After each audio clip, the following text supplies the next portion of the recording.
Hey guys, today I wanted to make a video about a subject I have not covered much, ending the game.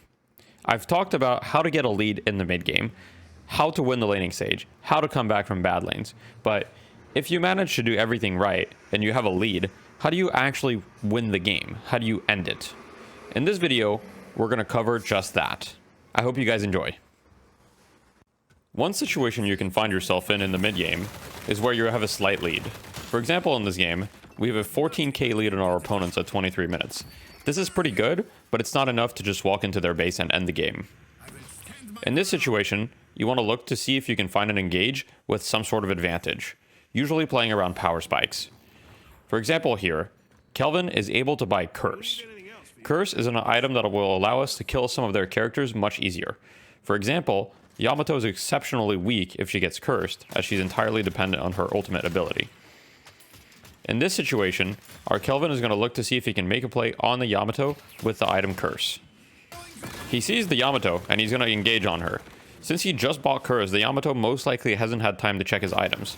So he's going to go on the Yamato, curse her, and kill her.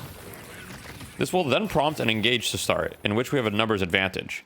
If you look at my POV now, instantly I'm trying to continue the fight in order to win this one. Since it's now a 6 versus 5, it's now in our full advantage to continue fighting this. It looks like a second brawl has broken out on the right side of the map, and they've gotten a counter kill on our Vindicta. We're now going to join this fight to take a 5 versus 4 in order to try to win this fight. Now that we've won the fight, we want to go push objectives. The reason for that is because mid-boss is not currently up. If mid-boss was up, we would have done it instead. Since mid-boss is not currently up, we're going to go ahead and try to get as many objectives while their players are dead as we can. In this situation, we only have about 25 seconds to push their base. This means we can get base guardians and maybe one shrine. After seeing how long it took us to get base guardians, we realized we're not going to be able to get shrines, and therefore we back up. We also know mid-boss is going to spawn pretty soon, and there it is. This is now our next objective. There's something I want to talk about when you get to mid-boss. There are certain characters that are extremely strong with mid-boss. Kelvin is one of them, as he can force you to get the Rejuvenator by using his bubble to protect it from being stolen. This means that we can force mid-boss whenever we want with this comp if we're ahead. The enemy team knows this, and therefore, they're going to come contest us at mid-boss before we even start it, because they know that otherwise, we're just going to do it, take it for free, and win the game. As you can see, this engage isn't very good for them, and therefore they're going to lose it, and we're going to get mid-boss anyway. I wouldn't necessarily say that this was a mistake by the enemy team. This was more of a high-risk, high-reward play. If they won this fight, they would have been fully back in the game. If we got mid-boss, the game probably would have been over anyway. Once you've won the fight, you can get mid-boss, and if you've got mid-boss and a lead, then the game should pretty much be over, as you can just go ahead and push the objectives, and even if you lose some people or trade some people out, it doesn't matter because you'll have fast respawns. On top of that, all of your lanes are going to be pushing, and you get a health regen buff from mid-boss as well, making it incredibly strong in all sorts of situations.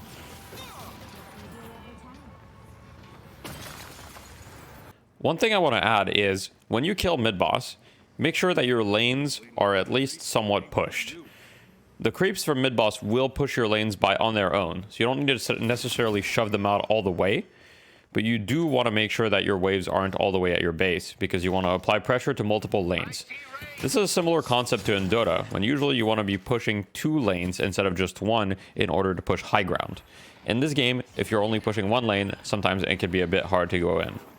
Now that your lanes are pushed and you can apply pressure, and you have the mid-boss buff, you can just go in there, see if you can take a fight, and if you can't, just shoot objectives. In this example, we can see that they're trying to fight us and trying to defend their objectives. This makes it relatively easy for us, as all we have to do here is take the fight, win it, and then we can take the objectives. If there's heroes in front of you, you shouldn't necessarily focus the objectives. However, if they're playing very passive, make sure that you're just shooting the objectives. One thing that I want to add is that, depending on the respawn timers and the overall situation of the game, you may end up wanting to back up after you get the first phase of the patron and it becomes weakened. In this example here, their respawn timers are still all pretty long, therefore we opt to stay in. But if their respawn timers were a little bit shorter, we probably would have just left. I want to talk about another example, a game where you're very far ahead. This might happen to some of you sometimes, where you get an early lead and you're not exactly sure how to close out the game quickly. In this example, at the 14-minute mark, we're about 27k souls ahead of them. This is an insane lead, and most games aren't going to be like this. However, it's important that you know what to do if you get such a huge lead in the beginning.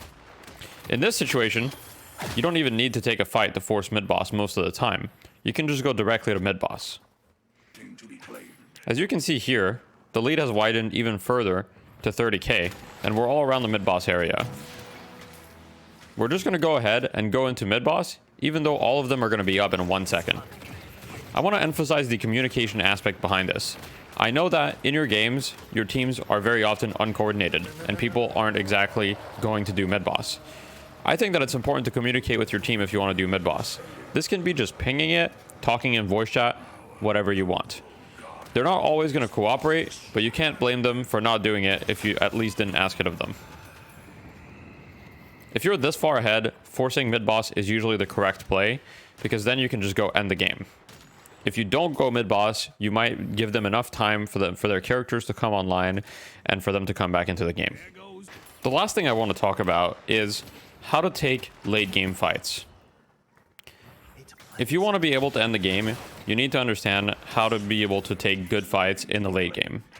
Generally speaking, most of these objectives are going to be gone by the time you hit the late game, and therefore you need to be able to take fights on the map that make sense and are good for your team without necessarily going to a walker or a tower. As you can see, in this game we're 36 minutes into the game, and there are no towers or walkers remaining, only the patrons on both teams. In this example, what you want to do is you want to look for a fight where either you have a good initiation or some sort of numbers advantage. Numbers advantage you'll usually get from them splitting up trying to deal with waves.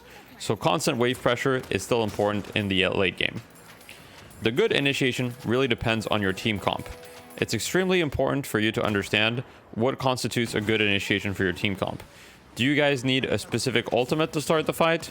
Do you guys need some sort of combo? In this fight, we started the fight by losing our Infernus. This should be a bad start. However, we then get a nice hook, and I get a big pocket ult. This is probably enough initiation for us to be able to win this fight. I do end up going down, but I also have Soul Rebirth. Soul Rebirth is an extremely important item late into the game. I would say once you're at the 35 to 40 minute mark, you should highly consider buying Soul Rebirth. In this example, we didn't have the numbers advantage, but we had the good initiation in the sense that we were able to pinch them from two sides and get a good pick on the Wraith at the beginning.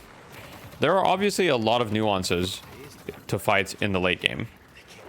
This is not meant to tell you exactly how to fight in every situation, as that would not be possible. All I would recommend that you do is that you think about your team composition and you ask yourself, what do we need to start a fight? Is it an ultimate? Is it a hook? Is it something else? And did the fight start that way? Or how can I make the fight more likely to start that way? To summarize, I would say that there are 3 main points that you need to focus on in order to end games in Deadlock. Point number 1 is, if you have a very strong lead early, force mid-boss. Point number 2 is, if you had a somewhat of a lead, but it's not strong enough to force mid-boss, look for an advantageous fight somewhere, and then do mid-boss after that fight in order to be able to end the game.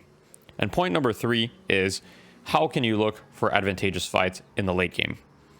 And that point is probably the more nuanced one, but I hope that I could give you some advice on that. Once again, I hope you guys enjoyed the video, and I'll see you next time.